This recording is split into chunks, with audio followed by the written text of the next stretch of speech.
today is Monday. I wasn't sure if it was this week or next week. That's the holiday. I guess it's next week. So mail did arrive today. And I got one really generous gift from an uncle of mine in California. So we'll start off with that one here. And delivered by Amazon. So it came at something ridiculous, like 8:30 at night or something. I was already kind of out to lunch by then. But anyway, I mean, I wasn't asleep, but I just wasn't looking for packages. But this is a Criterion Collection, which I have a few in my collection. I've actually found Criterions at Dollar Tree before, but this is The Girl Can't Help It, Tom Ewell, Jane Mansfield, and Edmund O'Brien. I've heard of most of those people there. Little Richard, Fats Domino, Julie London, Gene Vincent, The Platters, and Eddie Cochran. I've heard of all of those guys there. So this is the special edition, high definition video and audio, and it's got all kinds of bells and whistles like Criterions. I know lots of my buddies in the YouTube groups are collecting Criterion, so that is fun to watch. I'll probably open that up tonight and watch that. Got one piece of mail, actually 2 pieces of mail. I lied. I'm mailing out a bunch of postcards in the next day or two, but this is one that came from that 1,000 postcard lot, kind of a beat up Elk postcard, but I could care less because it got mailed. And this is coming from Elk Creek, California. So what a better way to use that Elk postcard. That was really cool to use that. And there's my 44 cents, 2 20s, and 4. That was really cool to do that there. So that's pretty neat. And that is Elk Creek, California. Another one I can cross off on my list. Speaking of crossing off on my list here, this is my BMX 1984 binder from Don Russ. And there's some wrappers. We won't get into wrappers because there's a bunch of scams going on with wrappers these days. Michael Jordan cards and all that fun stuff. And you won't be able to see it here, but there's a card stuck in here in the slip that's got gum glued to the front of it. And here's a sticker from Mike Buff. And Mike Buff has sent me his own Don Russ type customs here. There's one right there, another one right there, another one right there. That's pretty cool. And there's I think his, no, that's somebody else's business card back there, but some duplicate cards back there as well. And I have duplicate cards in the back here just because that's where I put them. And also the reason why I have duplicate cards, as you know, if you're an autograph collector, cards just like to disappear and never come back. And that's part of the reasons why I never finished this set. But we'll get to that in just a quick second here. Lots of autographs in here. Some of these bicycle riders are deceased. And I found almost zero. I found 0 of them on Star Tiger. 1 had an outdated address. But so all of those are private addresses that I found. Some of them were 2 and 3 times send-outs. But anyway, we'll get into today's mail. And today I got something from Burbank Sports Cards. And everything came just fine, Burbank Sports Cards, except for one card was missing, and they had already given me a credit for that one. It reminds me I need to get a credit on eBay for something else here, but what I don't understand is why just a few of them are in penny sleeves and the rest of them are just loose.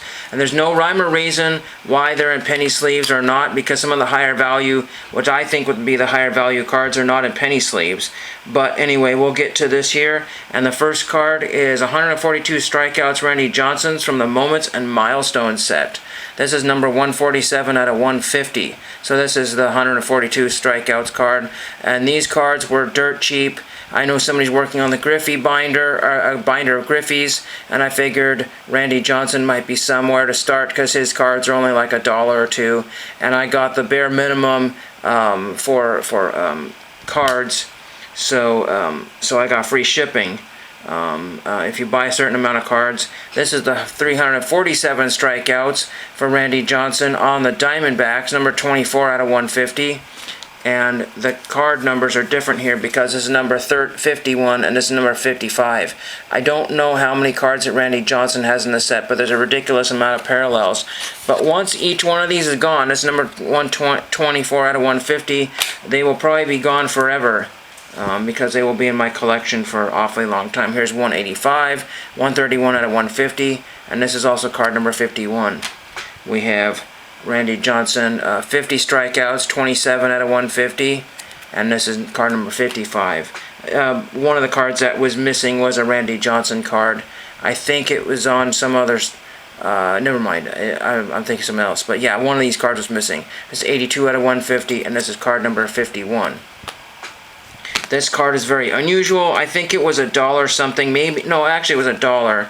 And if you know anything about stamps, this, oh, Burbank Sports Cards put this in a penny sleeve and did not, well, unless, I'm not sure. There's a weird score mark there. I'm not sure if that's part of the card. Let me know if you know anything about these cards. But there's a big scored corner. Maybe it's a sticker card or something. I don't know. Don't know if this is a sticker card. It says return to sender. Look for featured player on the corresponding catalog book card or postcard and match it with this star. So maybe you cut that. I think that's maybe what you could do is peel that. But this card has a skew stamp on there, and actually is really a physical applied stamp to this card here. That says $35 Guyana, and Don Russ in the corner there. Don Russ basically just had, or whoever, Panini or whatever this company is now, essentially made Don Russ had Guyana make these stamps, I believe is what they do. These were never in a million years able to be used in the Guyana post office, even if you tried. Somebody had tried that one time and said, these are not our stamps. They're just sold online as decoratives, and people can order those, I guess, if you order enough. So that's kind of interesting. There's a little mark there. I'm not really sure what that is. Oh, I guess that might even be a hole in the stamp there. Well, you win some, you lose some, but there's a little mark right there where it says mark. So that's kind of an unusual, so it's actually applied directly onto the card.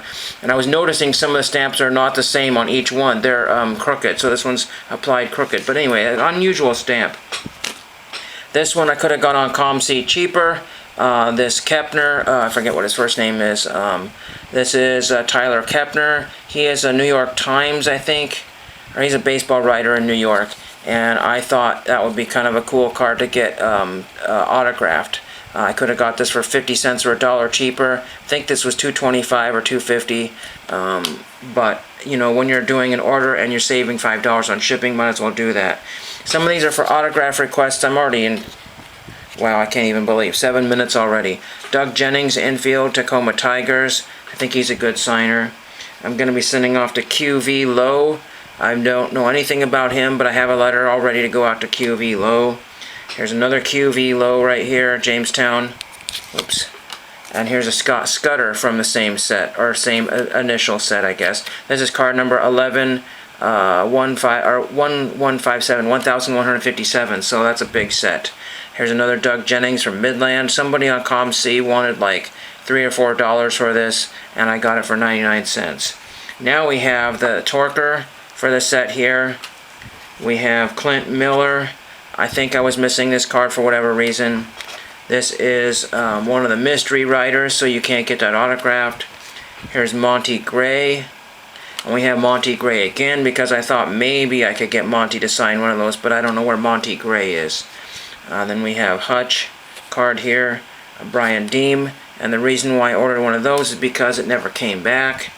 We have Diamondback, and this is Doug Davis. How many Doug Davises in the United States are there? I don't know. This one here is just a Schwinn Predator P2600, P2600. So there's that one.